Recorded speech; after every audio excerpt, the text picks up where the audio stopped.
Dialogue അടിച്ച് പോയ ടീംസിനെ കാണാനില്ലല്ലോ എന്ന് പറയുമായിരുന്നു. നമ്മളിവിടെ തന്നെ ഉണ്ട് കേട്ടോ.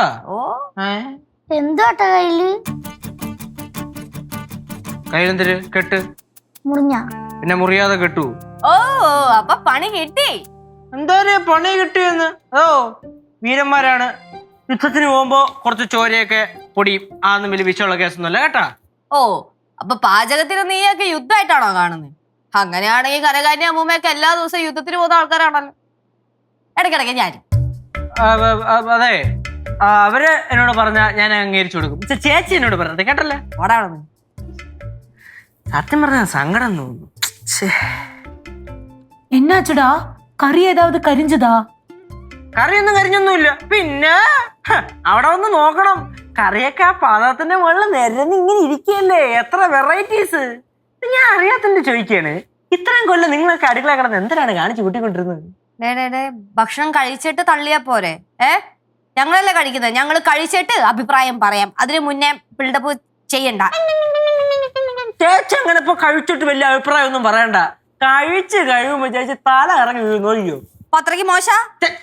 അത്രയ്ക്ക് നല്ലതെന്ന്. ടേസ്റ്റ് പഠിച്ചൊക്കെ എണീറ്റും ഡാൻസ് കളിക്കും.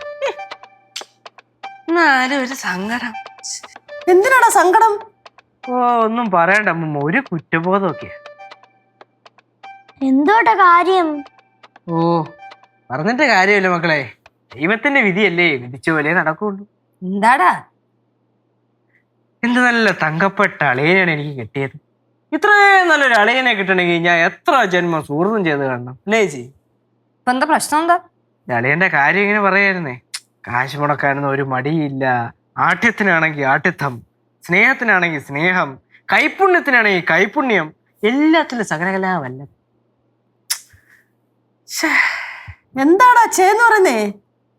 ഒന്നുമില്ല അമ്മൂമ്മ, ആലോചിച്ചിട്ടൊരു എത്തും പിടിയും കിട്ടണില്ല. നീ എന്താ ആലോചിക്കണേന്ന് പറ.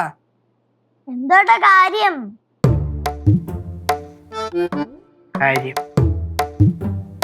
സത്യം പറയാലോ അമ്മൂമ്മ, അന്ന് പെണ്ണ് കാണാൻ വന്നപ്പോ അളിയനും കൂടെ അവരുടെ കൂടെ വന്നായിരുന്നെങ്കിൽ ഞാൻ ചേച്ചിയെ കെട്ടിച്ച് കൊടുക്കൂല. டேய் விஷயத்தை முதல்ல சொல்லி தொலைடா. എങ്ങനെ കെട്ടിച്ചു കൊടുക്കും? അളിയൻ വേറെ ഏതെങ്കിലും നല്ലൊരു പെങ്കൊച്ചിനെയും കിട്ടി എവിടെങ്കിലും സ്വസ്ഥോ സമാധാനവും ശാന്തിയായിട്ട് ജീവിച്ചങ്ങ് പോയേനെ. ഇതിപ്പോ ഒരുമാതിരി കൊക്കെ വന്നു വീണ അവസ്ഥയായില്ലേ? സ്വന്തം പെങ്ങളെ ഇടിച്ച് താഴ്ത്തിയിട്ട് അളിയനെ പൂക്കി പറയുന്ന ഞാൻ എന്റെ അളിയനെ മുക്കി പറയും. ഇതേ ഞാൻ പറഞ്ഞത്.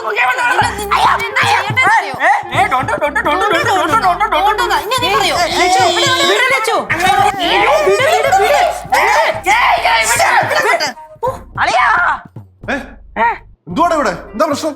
ഒന്നും പറയാനളിയാ, അളിയന്റെ ഭാര്യ ഭയങ്കര ശല്യം. അതിനി പറഞ്ഞിട്ട് കാര്യമൊന്നുമില്ലടാ, സഹിക്ക. അളിയാ, നമ്മളെ ഉണ്ടാക്കിയ കറികളൊക്കെ സെർവ് ചെയ്യാൻ വേണ്ടിട്ട് ഇവിടുത്തെ പാത്രങ്ങൾ തികയത്തില്ല. അതുകൊണ്ട് വാഴയിലയുടെ ആവശ്യമുണ്ട്. പോയി വാഴയില മുറിച്ചിട്ട് വാ. ഓക്കെ അളിയാ. പിന്നെ വാഴത്തണ്ട് കൂടെ എടുക്കണം. നമുക്ക് ഈ നെയ്യ് ഒഴിക്കാൻ വേണ്ടിട്ടേ വാഴത്തണ്ട്. വാഴത്തണ്ട്? ആ, സ്പൂണ് പോലെ നെയ്യ് ഒഴിക്കാൻ? വാഴത്തണ്ട് വേണം. അതാണ് അതിന്റെ ഒരു രീതി. ഓക്കെടാ. സദ്യ അല്ല, സദ്യ പോലെ. അമ്മൂമ്മ, ഇവിടുത്തെ കായം അത്ര പോരാ കേട്ടോ. പിന്നെ ഒരു 2-3 പൊടിക്കൈയൊക്കെ വെച്ചിട്ട് ഞാൻ അഡ്ജസ്റ്റ് ചെയ്യുമായിരുന്നു. അളിയ രസം എങ്ങനെയുണ്ട് പറഞ്ഞേ? അമ്മൂമ്മ, രസമെന്ന് പറഞ്ഞ ഇതാണ് രസം. അളിയാ, എന്നാ പിന്നെ വാഴയിൽ മുറിച്ചിട്ടോ, ഞാൻ കുറച്ച് റെസ്റ്റ് എടുക്കട്ടെ. ഓക്കേ. ലച്ചേച്ചി കുളിങ്ങ സ്പീച്ച്. ലച്ചസ് ഒന്ന് മാറുന്നേ, എനിക്കൊന്ന് കുറച്ചേരം ഇരിക്കണായിരുന്നു. ഇങ്ങോട്ട് മാറിക്കൊടുക്ക ലച്ചു. വാഴ മുറിക്കാൻ കത്തി വേണ്ടേ? വേണം. അയ്യോ, ഒരു കാര്യം മറന്നുപോയി. എടാ, ചോറ് വാർത്തില്ല. ഞാൻ വാർത്തില്ല. വെള്ളവും ഇതും തപ്പി വാർത്തില്ല. വന്നേ, ഇങ്ങോട്ട് വാ. ഇത് പറയണ്ടേ? ഇത്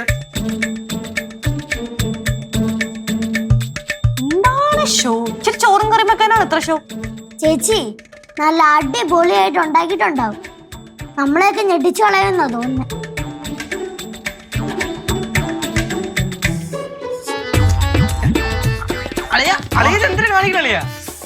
എന്റെടാ, എന്തുവാ അളിയത് മിണ്ടാ? അവിടെ ചൂറ്റിയാ പോരായിരുന്നു. എന്നിട്ട് ഇങ്ങോട്ട് കൊണ്ടുവരണേ?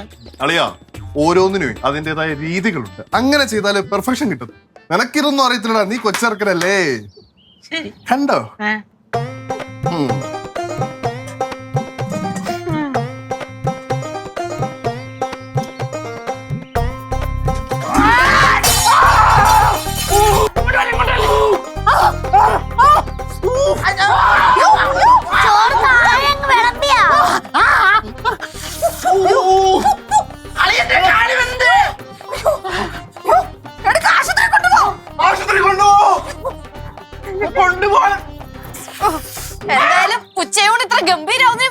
വാ.